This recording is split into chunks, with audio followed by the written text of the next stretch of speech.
2 Chronicles Chapter 6. Then Solomon said, Yahweh has said that he would dwell in the thick darkness, but I have built you a house and home, a place for you to dwell in forever. The king turned his face and blessed all the assembly of Israel, and all the assembly of Israel stood. He said, Blessed be Yahweh, the God of Israel, who spoke with his mouth to David my father, and has with his hands fulfilled it, saying, Since the day that I brought my people out of the land of Egypt, I chose no city out of all the tribes of Israel to build a house in, that my name might be there. And I chose no man to be prince over my people, Israel. But now I have chosen Jerusalem, that my name might be there. And I have chosen David to be over my people Israel. Now it was in the heart of David my father to build a house for the name of Yahweh, the God of Israel. But Yahweh said to David my father, Whereas it was in your heart to build a house for my name, you did well that it was in your heart. Nevertheless, you shall not build the house, but your son who will come out of your body, he shall build the house for my name. Yahweh has performed his word that he spoke. For I have risen up in the place of David my father, and sit on the throne of Israel, as Yahweh promised, and have built the house for the name of Yahweh, the God of Israel. There I have set the ark, which is Yahweh's covenant, which he made with the children of Israel. He stood before Yahweh's altar in the presence of all the assembly of Israel, and spread out his hands.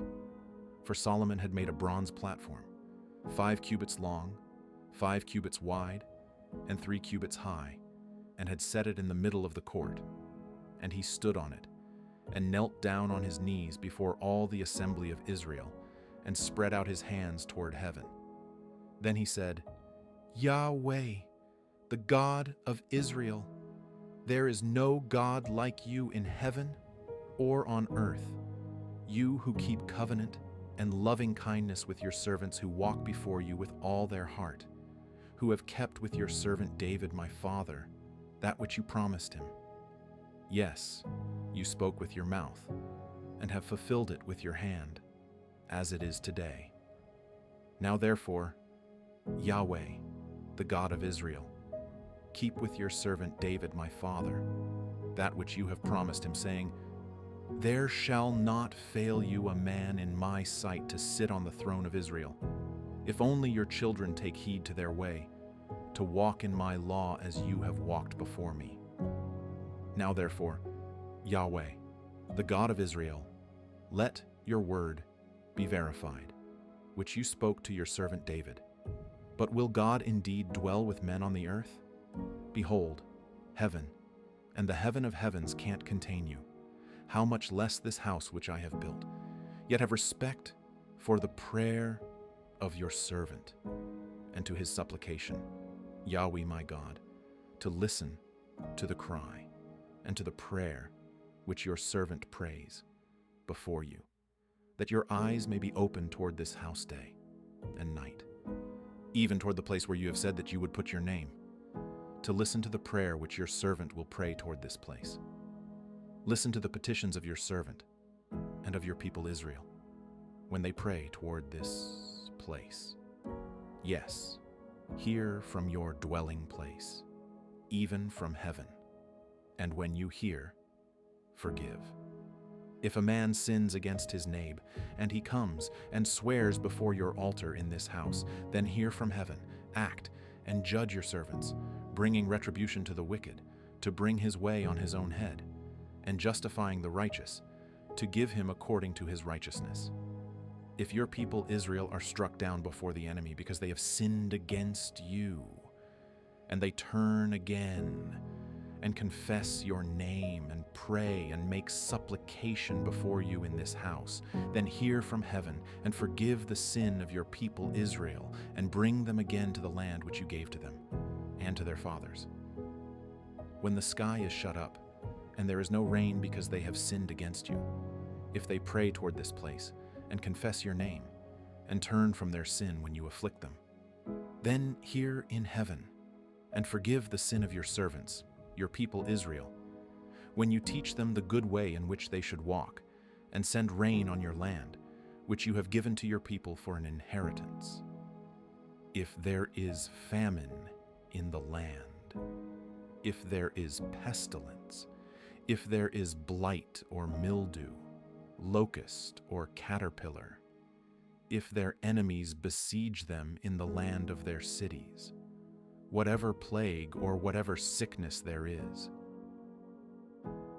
whatever prayer and supplication is made by any man or by all your people Israel, who will each know his own plague and his own sorrow, and shall spread out his hands toward this house, then hear from heaven your dwelling place, and forgive, and give to every man according to all his ways, whose heart you know, for you, even you only, know the hearts of the children of men, that they may fear you, to walk in your ways as long as they live in the land which you gave to our fathers.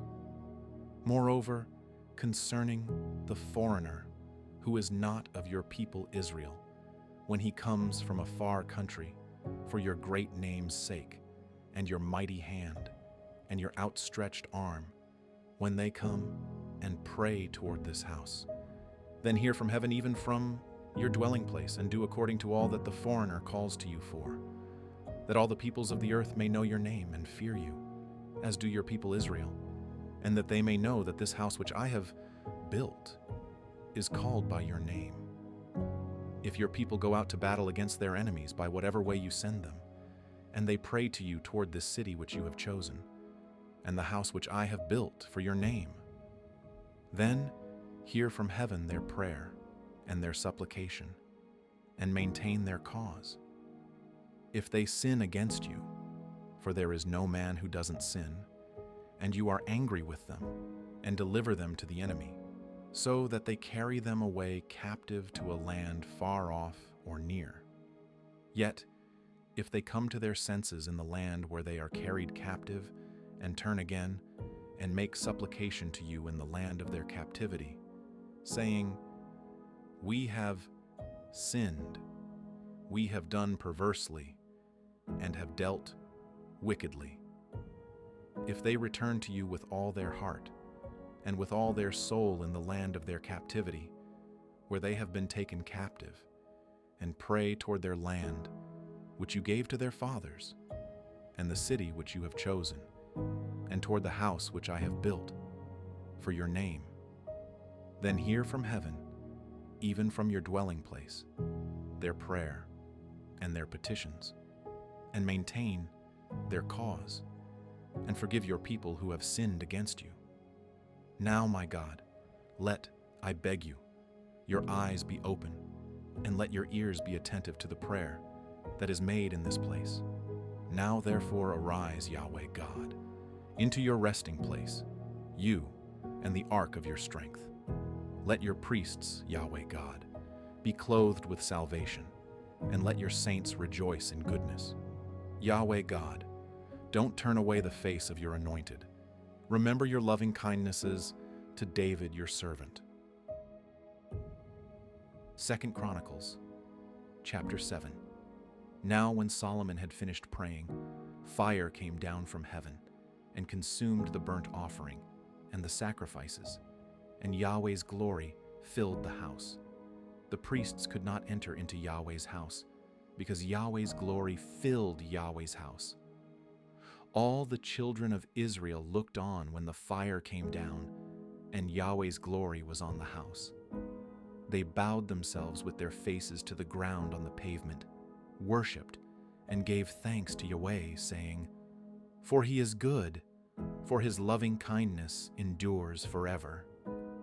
Then the king and all the people offered sacrifices before Yahweh. King Solomon offered a sacrifice of 22,000 head of cattle and 120,000 sheep. So the king and all the people dedicated God's house. The priests stood according to their positions, the Levites also with instruments of music of Yahweh, which David the king had made to give thanks to Yahweh, when David praised by their ministry, saying, "For his loving kindness endures forever."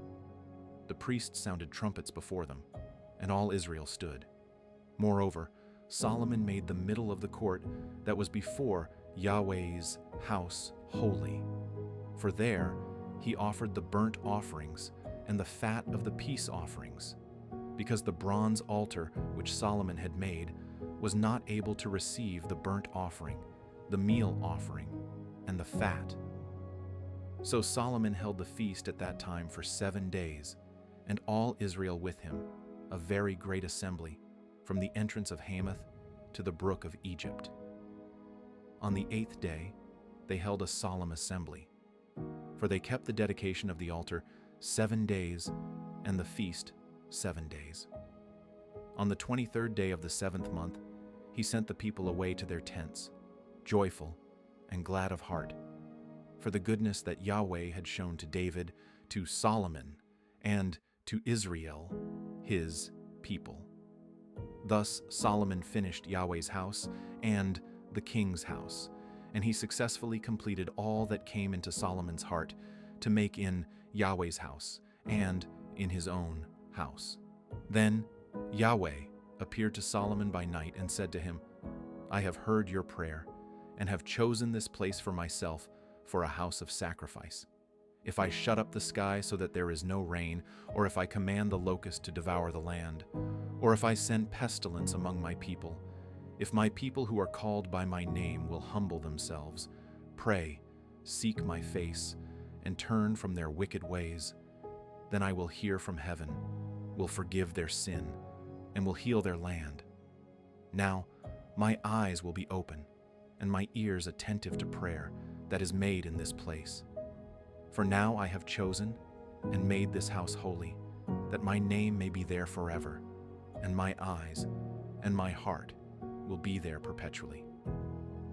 As for you, if you will walk before me as David your father walked, and do according to all that I have commanded you, and will keep my statutes and my ordinances, then I will establish the throne of your kingdom, according as I covenanted with David your father, saying, there shall not fail you a man to be ruler in Israel. But if you turn away and forsake my statutes and my commandments which I have set before you, and go and serve other gods and worship them, then I will pluck them up by the roots out of my land which I have given them, and this house which I have made holy for my name I will cast out of my sight, and I will make it a proverb and a byword among all peoples. This house, which is so high, everyone who passes by it will be astonished and say, why has Yahweh done this to this land and to this house? They shall answer, because they abandoned Yahweh, the God of their fathers, who brought them out of the land of Egypt and took other gods, worshipped them, and served them. Therefore he has brought all this evil on them.